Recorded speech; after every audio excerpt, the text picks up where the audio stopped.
Welcome to the Behind the Bits podcast. Your host, Scott Curtis, wants to learn everything he can about stand-up comedy and take you along for the ride. Scott and his guests talk serious about comedy in every episode.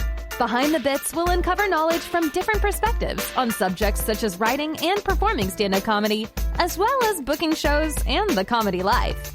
If you're thinking about becoming a stand-up comic, already in the comic game, or a comedy nerd, Behind the Bits is the show for you. Now, let's get Behind the Bits.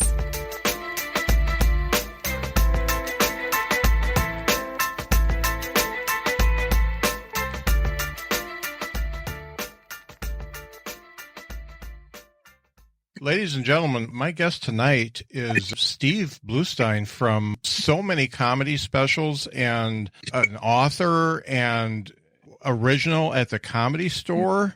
I can't believe I got this guy. It's Steve Bluestein. How you doing, bud?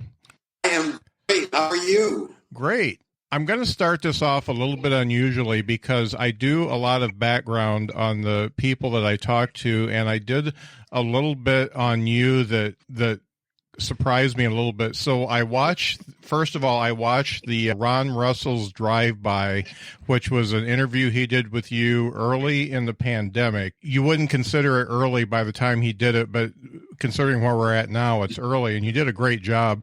But you mentioned that the robe you were wearing during the interview was a J. Crew robe, and I went into your YouTube channel and found a YouTube video from 2011 talking about a J. Crew robe that looks like the same robe. Can you tell me if that is the same robe?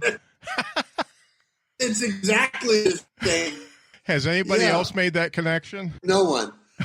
The thing is, when I was working in Vegas, my manager also managed Anthony Newley, and so he took me backstage to meet Anthony Newley, a bathrobe and matching. I thought that was the coolest thing I have ever seen in my life. And I always wanted one. And then there I was in J. Crew, and there it was. And I bought it, and I'm never giving it up. Oh, it is just new. I'm one of those anal retentive people that has 35-year-old socks that look brand new. Yeah. Yeah, I got to say, when I saw that, I'm like, oh, man, that looks like the same robe, and it's 9 years old, and yet there you are wearing it, and it looks like brand new. Oh, it was, and you're right. I was one of the original founding members of the Groundlings in Los Angeles, and Gary Austin was in the Comedy Store Players, and I was also in the Comedy Store Players. And I said to Gary, is there a class that I can get into to hone up on improv? And he says, I'm starting one. So I joined that class. Mm-hmm. And in that class was Cindy Williams and, oh God, I can't think of anybody. I'm so bad with names. Candy Clark, and a bunch of people. And that class became the Groundling. Now that you're frozen. Now, talking about being one of the founding members of the Groundlings, your style of comedy is very in the moment and very improv inspired. And were you one of the first guys who really perfected the crowd work aspect of it? I can't take credit for that, but I certainly was in the first group that was doing it. I was in a show at Caesar's Palace with Phyllis Diller and Pat Cooper. Yep. And in that show, which was really early on in my career, I was talking to the audience, and Phyllis got me backstage one night and said, don't talk to the audience. And I said, why? She said, comedians just don't do that. And I went, oh, okay. And I continued to talk to the audience because what had happened was I had been on the road for years, and I was opening for Donna Summer at the MGM. And right in the middle of my act, I stopped And I looked at the audience and I said, if I have to say these words one more time, I'm going to kill myself. Because 2 shows a night, 7 nights a week, and the show, you have to do 19 minutes and not 20 and not 18. Right. So it has to be well scripted so that you're out on time. And I just stopped and I looked down at the guy and sitting on the ring, and I said, what do you do? It's got to be more interesting than this. And that's how I started working the crowd. And what happened over the years was I would have an hour and a half worth of material in my head. Mm-hmm. And I would talk to the audience. And what do you do? You're a doctor? I do the doctor chunk. And then what do you do? I'm a nurse. I do the nurse chunk. So that every night the show was different. So you could see me 5 nights in a row and you'd never see the same show. Right. More importantly, I was kept amused. Mm-hmm. You know, I was no longer bored, and when it became fresh is when it became funny. And some of the things that I've seen, I watched a lot of video of you. Some of the things were not doctor and nurse. The dude that you called the whitest man you've ever seen and called him grown-up Opie, the way you were able to play off that and even do a callback on crowd work was just masterful.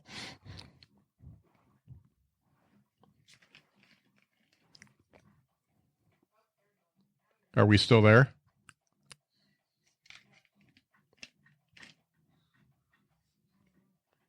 Are you there? Yeah, I lost you for a sec. I know. What do you have? 2 tin cans and a string?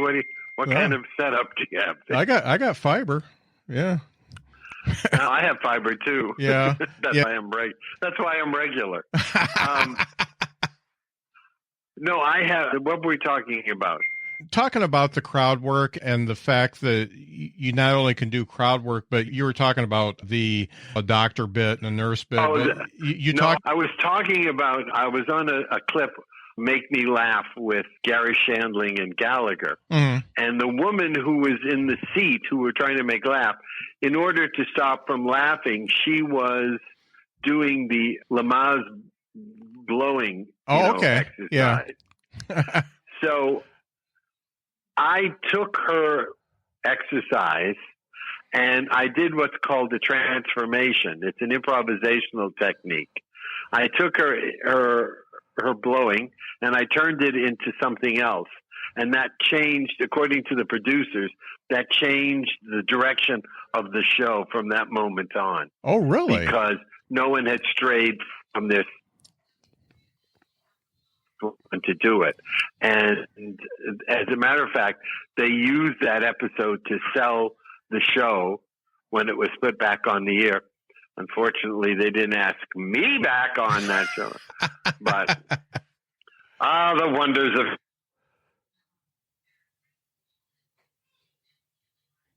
Are you gone?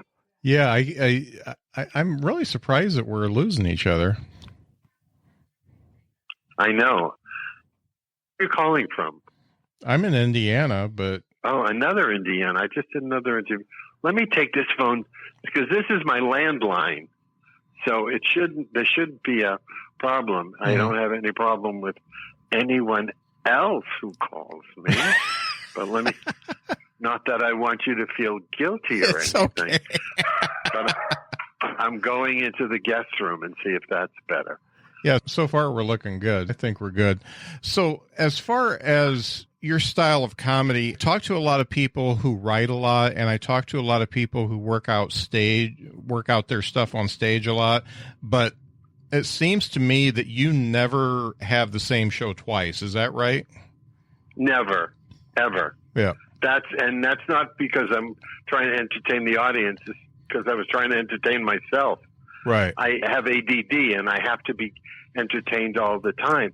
But I could never write for myself, sit down and write material for myself, and then go on stage and do it. Mm-hmm. I had to get on stage in front of the audience. Mm-hmm. And even if it was an ad lib, it stayed in every night. It was locked into my memory. Mm-hmm. Now, I can write I write jokes for other people. I wrote for Joan Rivers. I wrote for Marilyn Michaels. I wrote for Liz Torres.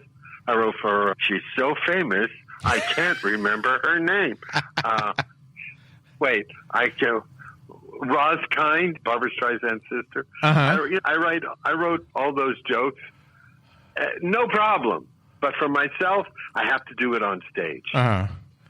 So thinking about that, you had to go on stage quite a lot. Did you just walk in with a bunch of premises, or did you look at the audience and say, hey, this is what's going to work with these guys, or what? How did it work with you?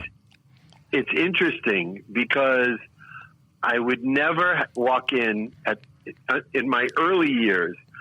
I would never walk in with a bunch of premises. Mm-hmm. I would always look at the audience and talk to the audience and get the material from talking to the audience. Mm-hmm. Today, I walk in with premises. Today, I think, all right, I want to talk about getting older, and I'll make notes, memory, this, that, and I'll put them on a stool, and then I'll just riff off of that. Mm-hmm. But in the early days, it was strictly from talking to the audience. And obviously that worked for you. Did you ever go through just like terrible bombing sets doing that, or did I never? The reason I never bombed was because I was so afraid of bombing that I did anything in my power. I would drop my pants if it would get a laugh. You know what? Yeah. But I in the beginning, in the very, very beginning, like when I was a month doing stand-up, I bombed every night for a year. Mm-hmm. And it wasn't until John Savage, the actor, came in to the Comedy Store one night, and he said, and he saw my set, and he pulled me aside and he said, "You're really good." And I said, "I am?" And he said, "Yeah, you really are." And from that moment on, I never bombed again. Because I had the self-confidence. I didn't have the self-confidence before. And doing stand-up is all about confidence. Right. Yeah. If the audience senses your vulnerability, then you're dead in the water. And the analogy that I use is in the cartoons, when the guy drops off a ladder and hits the ground and he breaks up into a million pieces, then he pulls himself back together, we laugh because that's the release. But if he falls off the ladder and he lies there in a pool of blood, we go, "Ooh, that's not comedy." Comedy is always the release. And it's obviously an important thing, and I feel like it's the hardest art that there is to do, and yet I keep going back to Ron's video of you, and you just fall into it. I don't think there is ever a situation you could be put into that you couldn't just joke your way out of it. Yeah, I hate talking about myself because you sound so smug and self-satisfying. But with me, it's simply a fact. I just have been given a gift of being able to make a joke out of almost anything. Almost anything. I was at my best friend's father's funeral, and he was like a father to me, the guy who passed away. And he was a military guy, and they had a military guard there, and they had the flag, and they were folding the flag, and it took them 15 minutes to fold the flag. And to no one, I just said, "That's how I fold my sheets." And the entire place turned around and went, "Bluestein!" But they laughed. Yeah, of course. It's funny. All right. Here's the best example of it. My mother passed away on Tuesday. The previous Thursday, the preceding Thursday, my aunt passed away. So I went to the funeral home, and the funeral director said to me, "Oh, this has been a very tough week for you." I went, "Yeah, it really has been so much. We lost 2 people." And he said, "Okay, now what can we do for you?" And I said, "Oh, I'll just have what my cousin had." And he just looked at me, and then he said, and then we were talking more, and he said, "Now, how would you like to pay for this?" And I said, "I have a Groupon."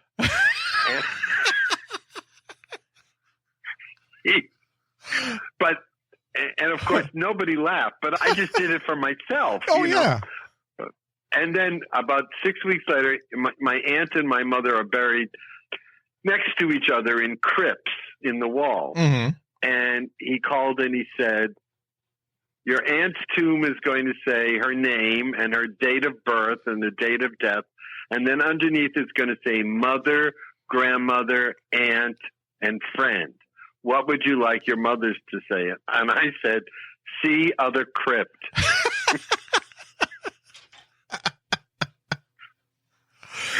And there was this long silence. And he said, "Really?" And I said, "No."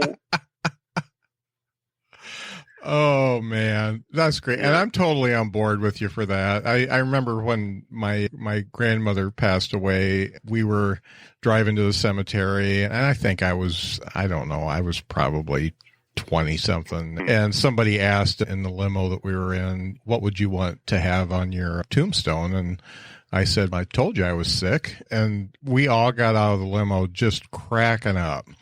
And yeah, on mine, it's going to say "willing to sublet." Yeah. When my stepfather died, my mother and I had a tumultuous relationship. Mm. She was not on board with me being in show business, and she did everything in her power to stop it and negate me as a person, as a human being.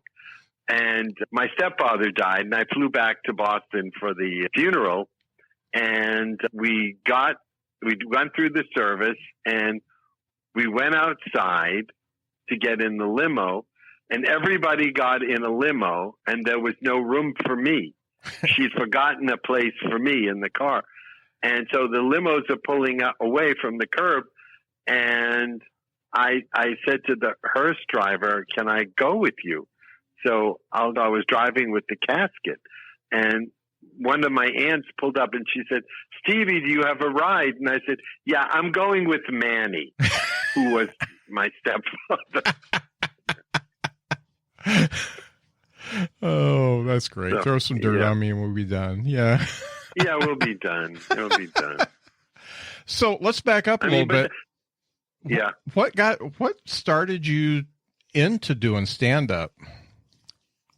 I was an assistant buyer at the May Company in Budget Ladies handbags.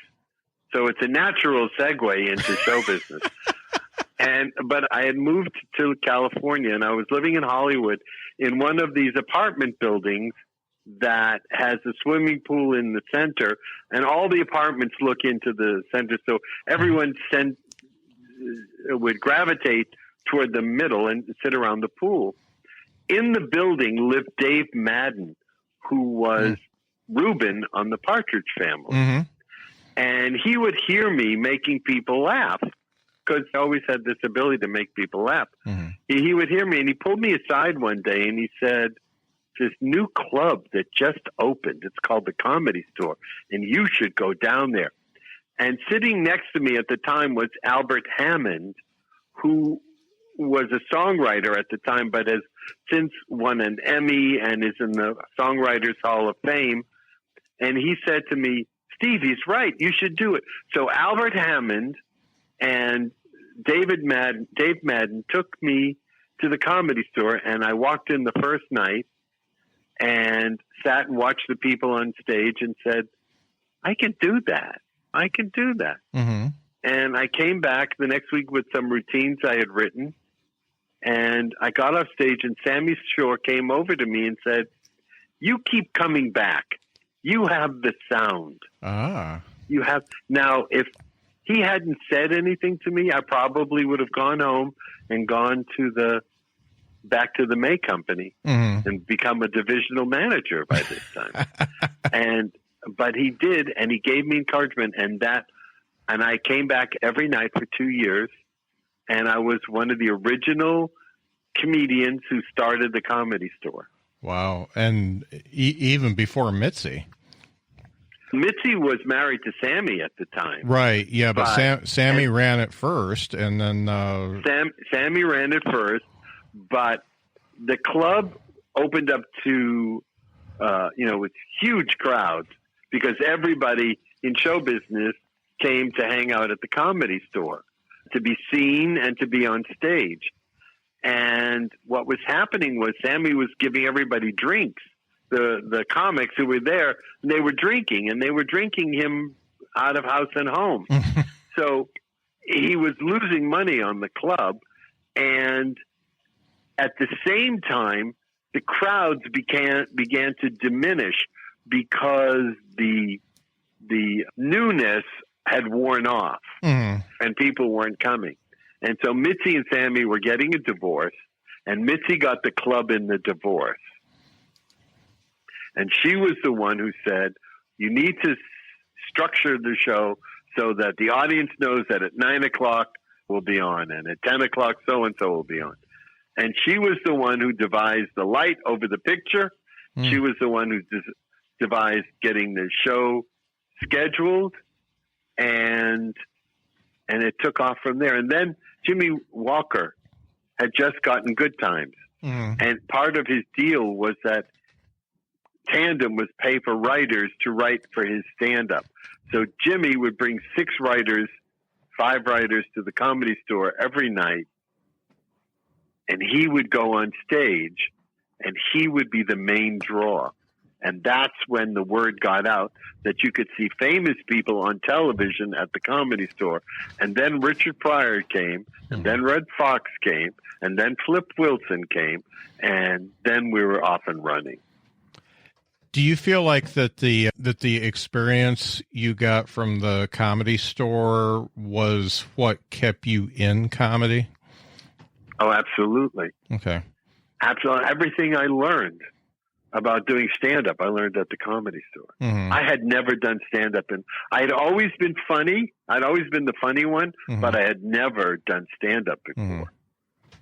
And I believe you're the person who put Dreesen up when he first got to L.A. Is that right? Tom slept in my house when he first got. As a matter of fact, he wrote a joke about me when he was standing there. He said he has a friend who alphabetizes their laundry, and that's because I'm very anal, and I still am to this day. I must have everything organized. And I talk about that in my new book, Point of Pines. Point of Pines it's an area in Massachusetts where I grew up and where I learned about what love is from a family. You know, because my original family, my parents were a nightmare. They were dysfunctional. They fought. They were violent. We ended up homeless. It was a nightmare. But at the Point of Pines, I learned what love was, and I wrote this as a tribute to those people.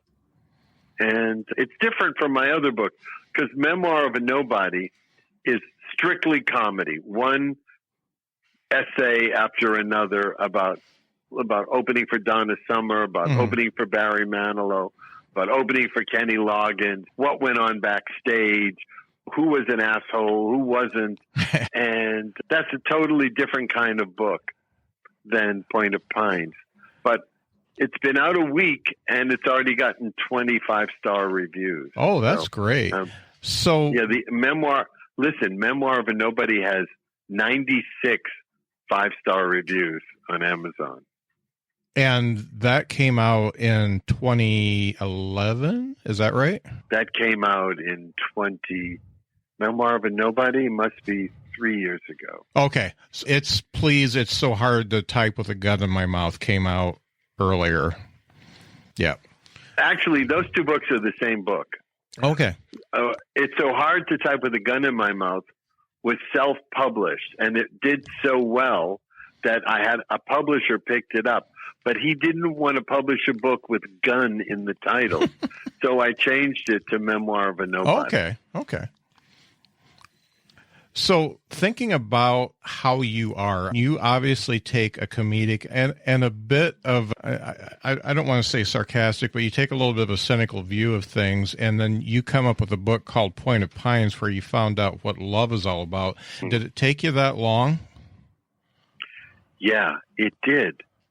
And it took my parents passing that freed me from, because up until that time, I would say X, Y, and Z happened, and my mother would say, no, it never happened. It didn't happen like that. Yeah. And so I grew up thinking I was insane. There was something wrong with me. When she died, I was able to be my own person for the first time. And people surrounding me came and validated my feelings. Saying, yes, I saw it. That's what happened. So obviously coming from the background that you have with no validation, you need the validation, and comedy was a release for that. Do you feel like if you were brought up in a normal, happy family that you would be a comedian? No, absolutely not. There's the way I describe it, because I was sitting with a group of comedians, maybe 10 of us, and I said, anybody have a trauma in their childhood? And 10 hands went up. Mm-hmm. One was crippled and in a cast from his chest to his legs as a child. The other father died, a mother died. They had an illness. There was some trauma that left them with that hole in their soul, which needed to be filled. And for me, the reason I'm no longer doing stand-up and I'm more behind the scenes is because that hole has been filled. There is no longer a need. Howie Mandel said to me one day, called me up and he said, come on, this goes back when, just after he got St. Elsewhere. Mm-hmm. And he said, come on, I'm going to the Comedy Store tonight. And I said, why? You have a series. And he said, oh, I have to. Mm-hmm. And at that very moment, I knew that I didn't have to. That whatever the need had been, it had been removed from me and I had, quote unquote, healed, that I didn't have to do it anymore. But I continued to do it for years later. The gusto, the joy was out of it for me. And that's when I went to playwriting and TV writing and writing these books, the 4 books. Boy, that's very telling. So do you feel like every comic that's working today still needs to find what you found? I can't speak for every comic working today. Mm-hmm. I don't know. Most of them are so neurotic and sick that they wouldn't be able to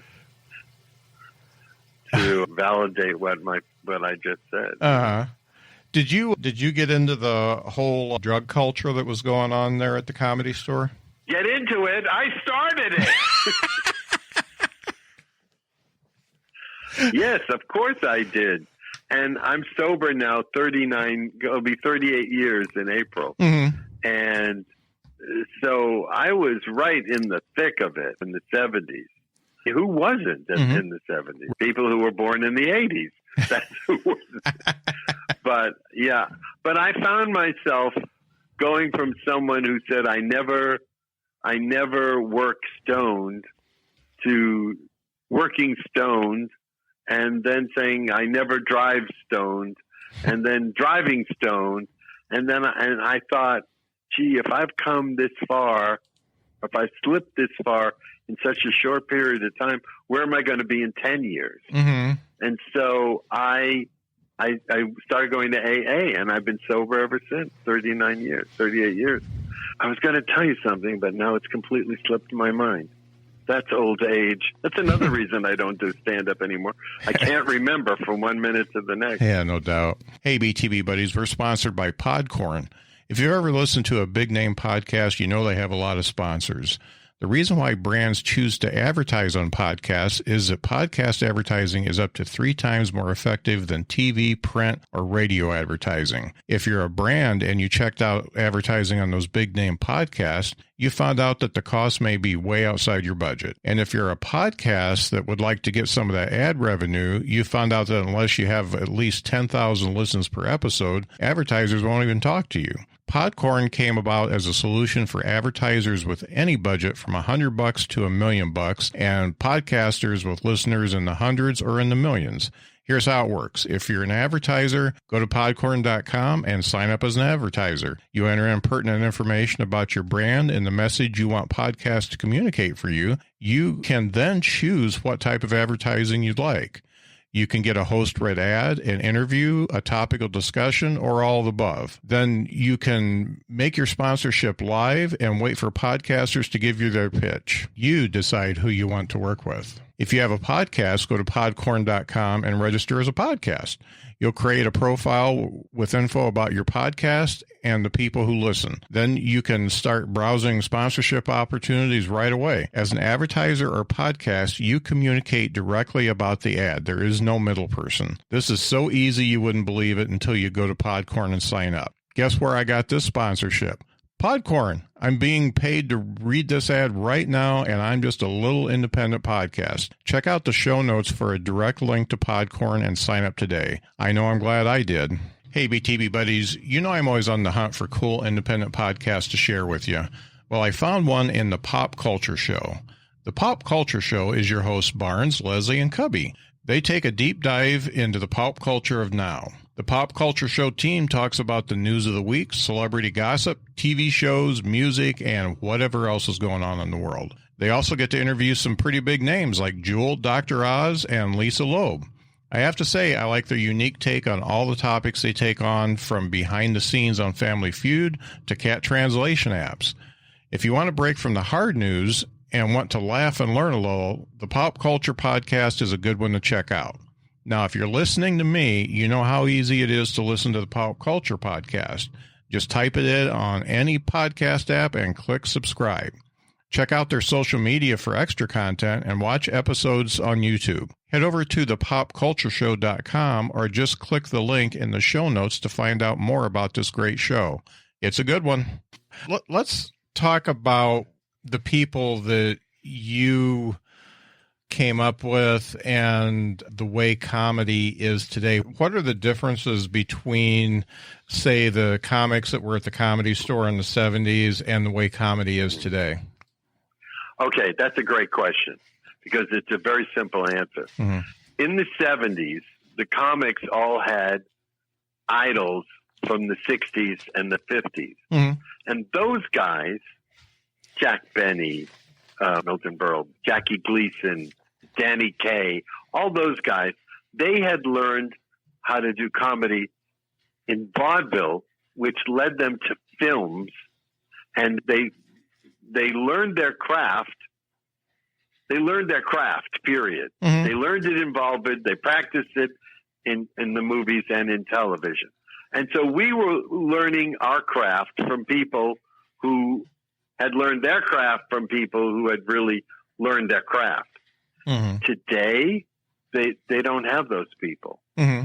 And the comedians are all learning from each other.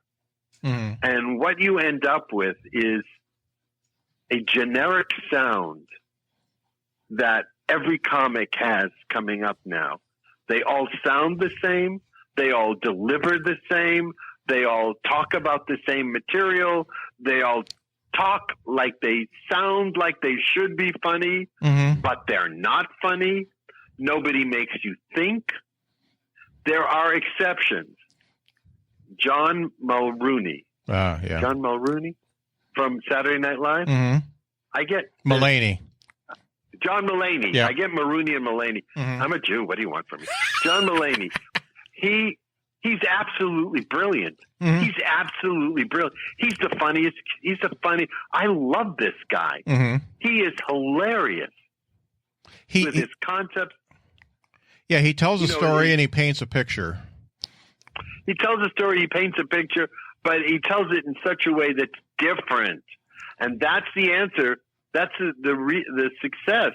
The answer to success in stand-up is you must be different from the pack. And all these guys sound the same. I watch these comedy specials on Netflix and all the, and I want to vomit.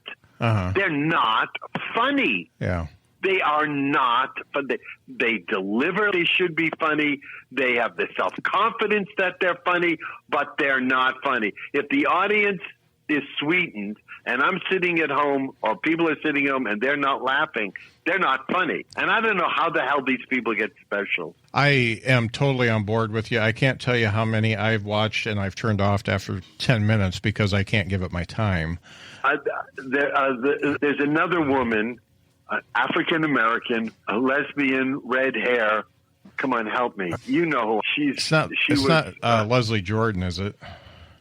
No, Leslie Jordan is a man. Is it?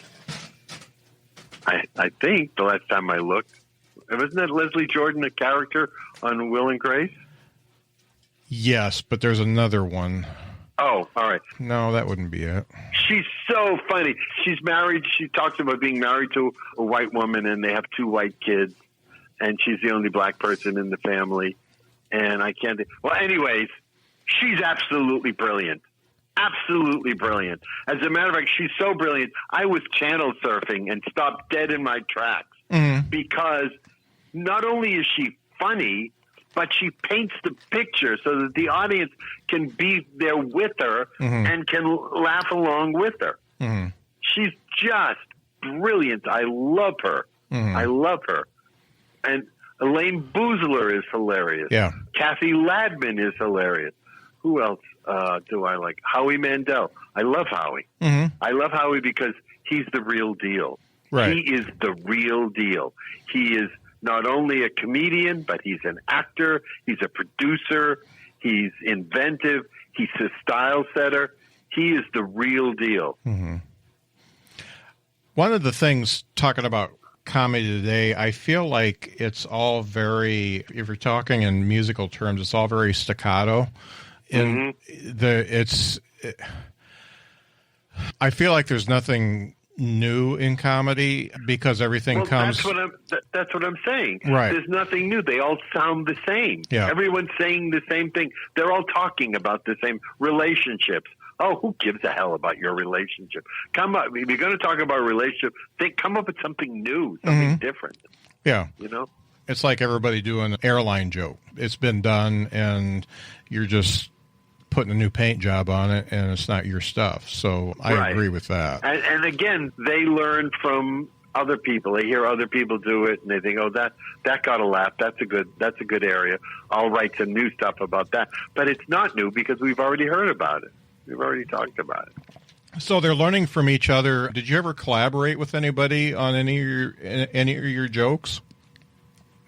Randy Kirby, who was the funniest human being on the face of the earth, would go in the very beginning, would go on the road with me, and we would write. And Randy would say something, and it wouldn't be a joke, but the essence of what he said would inspire me to go on stage and make it a joke.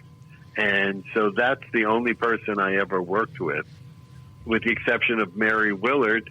She and I were a writing team. We worked for Norman Lear together.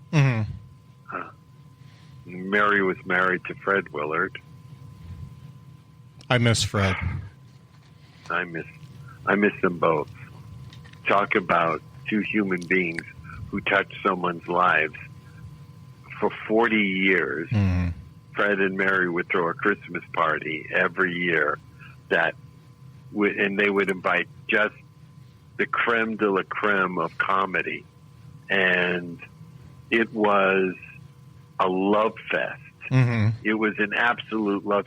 And Mary ran it, and we sang Christmas carols. And of course, the thing was to make everybody laugh. And the great thing was every year this happened. We'd all be sitting around in the living room, and Joanne Worley would have been at the party, and she's there, and then we're sitting around and we're singing Christmas carols, and suddenly Fred will get up and go, "Oh, look, there's someone at the window."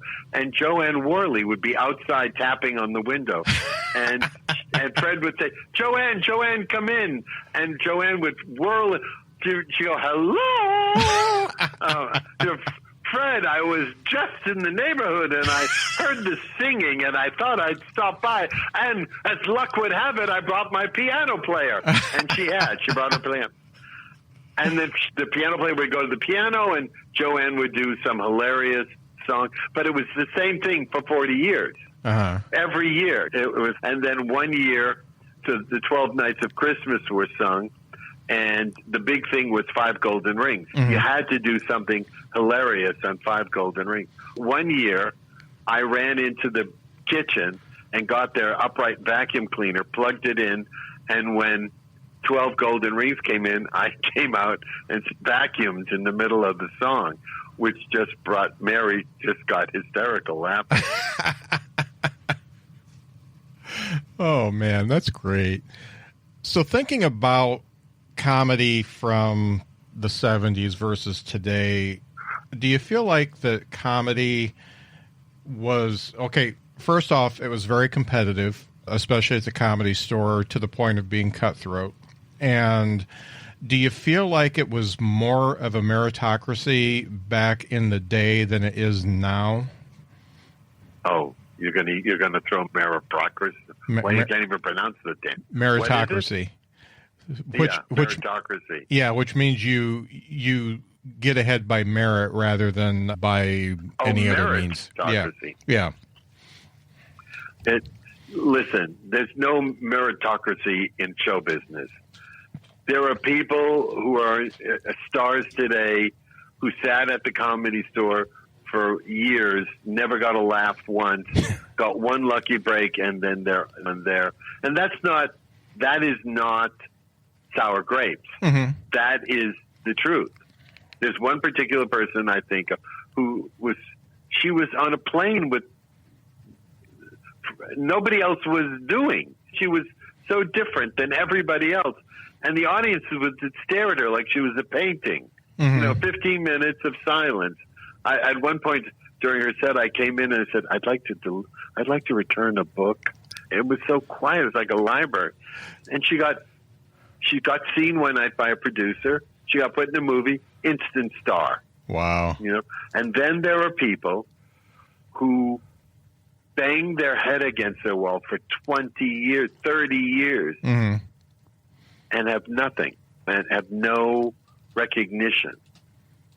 I can give you a list of people right now you've never heard of who've been working, doing stand-up forever and with no recognition. And for no apparent reason. Mm-hmm. It's just being at the right place at the right time.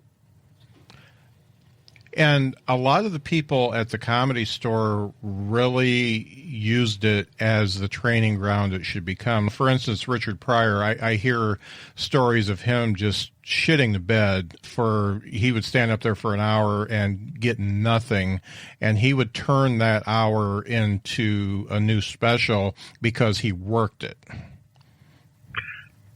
Yeah, look, I saw David Brenner come up at the Comedy Store every night with a joke, and each night try a different word to see which one would get it to work. Mm-hmm. It's a craft.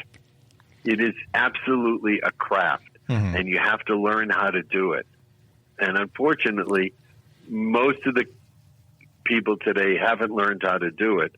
They've just learned how to grab for the gusto, if mm-hmm. you know what I mean. And yeah, you talk about David Brenner, who I would compare to Seinfeld, who was very analytical about the words and the meter and all that. And then you've got yourself, who's such an improv soul that is, I'm sorry, I've been drinking, but that is the moment. And you don't worry about the words so much, but yet you're able to put them in. There's not very many people who do that coming along the way. It was Robin Williams did it, and Paula Poundstone is brilliant at it. Oh, there's one other guy who talks to the audience. He used to write he was the head writer for Jay Leno. and I can't think of his name. And it's not because they're not important people. It's just because I can't remember where I parked my car, and the garage is attached. I know how you feel. To the house. Yeah. Oh, it's so frustrating. It's so frustrating when you meet them in public and go, "Hey," and it's nothing's there. You know? Yeah. I had the pleasure of seeing Paula Poundstone last year, and she's brilliant. She's fantastic. She's absolutely brilliant. And I did not know that she was such a crowd work person. Obviously, I had seen her in television specials and stuff like that and saw her act, but that act was not so much crowd work, but she just mastered. Well, the thing is, when you're doing a talk show, they do not want you to work the crowd. Oh, right. Yeah. They want 7 minutes, and they know that the toilet is the last word, and they go to commercial. Mm-hmm. They don't want and so Paula and myself and anybody else who works the crowd had a lot of trouble getting on those shows because our style was different than, say, Andreessen's, who was specifically 7 minutes. He really crafts his set. Mm-hmm. So it was different. But Paula had the best job. Absolutely made me. Paula had been involved in a lawsuit, and she was in the hole for about $1 million for legal fees. And she said, when you're in debt for $1 million, things become in perspective. For instance, my kid says, "Mom, can we go to Disney World?" And I say, "I don't see why not." It's absolutely brilliant. Yep. It's absolutely brilliant because it's so true. Yep. When you're in the debt for $1 million, what's another $300? Yeah. That's just a drop in the bucket, baby. Yeah, that's great. Yeah. So let's talk about the best and worst advice you got as a comic coming up. What was the best advice you got? All right. No, I'll just start with the worst. Okay. The worst advice was given to me by Rudy DeLuca, who was a partner with Sammy Shore at the Comedy Store. Mm-hmm. And he later went on to work with Mel Brooks. So he's got comedy chops. His advice to me was, you talk too fast. You have to stop. You must not always, because I have a very rapid fire delivery. You do. Always. It comes from fear of silence. If I feel if they get away from me, then they won't laugh. I'll lose them. Mm-hmm. So I'm constantly talking to get. So the next night I went up and did what Rudy said and completely went in the toilet. Completely. And went into the toilet for a year after that. Every night I lost it until John Savage came in and said, "You're really good." And then I got my confidence back. Mm-hmm. That was the worst advice. The best advice was, time heals all wounds. Mm. And that was my agent told me that after I had some really personal tragedy and was falling apart. Mm-hmm. And he said, time heals all wounds. And it made me understand that I may be, feeling badly now, but I will feel better. And I got out of it. Mm-hmm. I got out of it. Do you feel like your perseverance is a flip off to some people? Say that again. A flip off? Yeah, like a big FU. To who? To anybody who doubted you, anybody that was a naysayer. Of course. I've seen so many comedians who struggled to get to the top and then got to the top and then became major assholes, just major, conceited, abusing, awful assholes. Mm-hmm. And I understand it. I could never be that way. That's just not my makeup. But yeah, especially to my mother. Mm-hmm. My mother, who said actually said to a friend, "I just don't find him funny." And who said in front of a group of my people, of my friends, "Why did you write a book? Nobody cares about your life." Wow. That's verbatim. And I turned around to look at my friends whose mouths were agape. They were just, could not believe. So, when I sit here in my 4,000 square foot house with the swimming pool and I look at my stock portfolio, I say, yeah, I wish my mother was around so I could say, fuck you. Yeah, no doubt. If somebody say I'm a brand new comedian and I come to you for advice, what would you tell a comedian today that they should do to stand out from all the rest of the comedians and be noticed and be a good comedian? Work nude. Okay. No, that what you're asking me is about attitude. And attitude is how a comedian sees the world. Joan Rivers Phyllis Diller was ugly. Jack Benny was cheap. Seinfeld is an observer. David Brenner is an observer. That's their attitude. That's how they see the world. It takes years for a comedian to find that attitude. Some people are born with it. They just have natural attitude, and it just comes to them naturally. But some have to develop one. And the only way they can do it is to do the work. Just get up every night and work. Very good advice. So let's get a little bit deeper into the new book, The Point of Pines, A Horrible Childhood in a Wonderful Place. You say this is the one that you finally found some peace and some happiness. Who are the people that you met that put you into this place? My mom had these high school friends, 2 sisters, and they were her closest and dearest friends in high school. And when I grew up, when I was born, I would call them my aunts. They were Auntie Edie and Auntie Emmy. And those women, their husbands, and their children became my family, the family that I always wanted. And when the book came out, of course, a lot of those people from the Pines started reading it, and they have all contacted me to say how I hit it right on the money. But I got an email today from a guy who said that he wanted me to know that he'd been going through some medical problems and was very depressed and had a very horrific childhood. And he read The Point of Pines and he was inspired and lifted, and that he said that reading the book helped him in healing. And that was better than a standing ovation. Oh, yeah. And that's, my other book, I have another book called Take My Prostate, Please. And I wrote that book because I was diagnosed with prostate cancer, and I went through the experience, and every day I would sit down and I would write what happened that day. And it became a book that I thought would be helpful to women whose husbands are going through prostate cancer or men who are experiencing prostate cancer. And of course, I did it with a little bit of humor because that's how I see everything. So all the other books are humor. Point of Pines is a serious book. And I said to a friend, there's not a joke in it. And she said, I found 3, which made me laugh.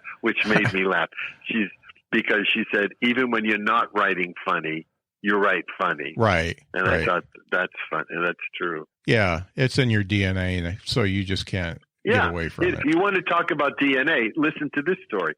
So I have a Russian travel agent. And I was talking to him one day and I said, I have all Russian relatives. All my grandparents are from Russia. He said, where? And I said, Odessa. And he said, then you must have a good sense of humor. And I said, what do you mean? He said, Odessans are known for their sense of humor. And over the centuries, there's been a comedy festival that goes back to the medieval times.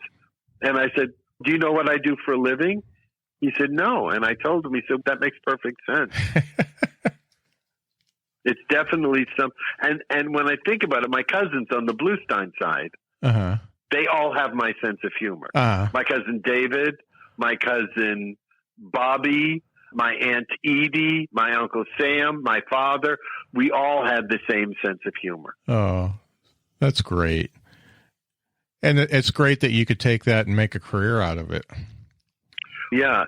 And what's interesting is I made a career out of it. Now, my cousin David and my cousin Bobby didn't. Mm-hmm. They have the same sense of humor because they had solid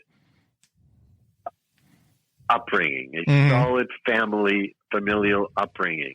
I didn't.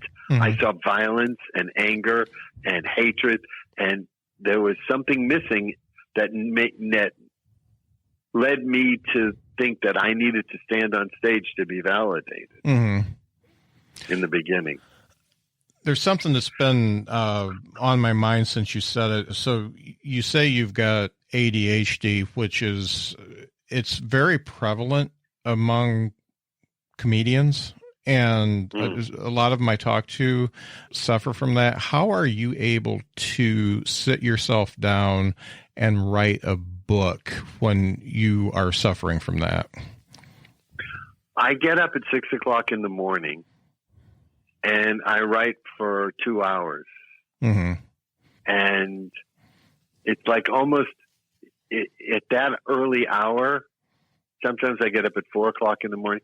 At that early hour, it's like the motor hasn't kicked in yet. Do you know what I mean? And then I'll be writing and just go, I can't stand there another minute. Yeah. And have to get up and leave. And the first time I realized that I had this was right after I graduated college, and I was looking for a job, and I put the New York Times down on the floor, and I was looking through the help wanted ads, and I was scanning the ads, and I just couldn't focus. I couldn't see what, and what I had to do was cut a little hole in a 3x5 card and put it over the ad and slide it down so it would block out all the other information, so that because there was too much information going in, and it was screwing up my brain. Yeah. I have some of the same thing, and it seems to get worse as you get older for some reason. Yeah, it is. It's much worse now. Look, this is my life. The Coachella Valley Comedy Festival contacted me, and they said, we'd like to honor you this year at the Coachella Valley Festival. And I was beyond gratified. I was just thrilled. And then the COVID happened. The Coachella Valley Comedy Festival was canceled, and I never heard anything else. This is the story of my life. Yeah. That's a comedian's life. So that's just really the way it goes. Really. Well, I have to say that I'm in a place where I need to read The Point of Pine, so I'm definitely going to get it for myself. And I see that's available on Amazon and probably a lot of other booksellers. But folks. If you go to stevebluestein.biz, BIZ/book, all my books are there, and you can it'll link you to Amazon or Apple Books or Kindle, because they're all available on Amazon, Apple, or Kindle. Okay. Everybody that's listening, that'll be in the show notes, so make sure you check out the show notes, and you can go right there and pick up any of Steve's great books. And I tell you, Steve, it's been really great talking to you. I try to make it about the guest, and I had to talk about Dreesen a little bit because he was actually the first guest I had on the podcast, and he was one of the first comics I ever saw in my life. I'm a young 56, and I saw him on the Mike Douglas show, and he was one of the first guys I saw, and he was my guy. I used to watch a TV Guide and see where he was going to be and watch him. And, he's a great guy. Yeah. Tom's a great guy. Yeah, fantastic guy. And I just got to say, talking to you it's one of the high points because you guys paved the way, and I don't think anybody has been able to replicate what came out of the Comedy Store, and I don't think anybody really will unless we have a complete meltdown of of comedy and then rebuild it from the beginning. I hope I'm not there for it. I don't think I could live through it twice. Thank you so much for paving the way, and thank you so much for spending an hour with me. I really enjoyed learning it's my from pleasure. you. Anytime. Thank you, Steve. Thank you.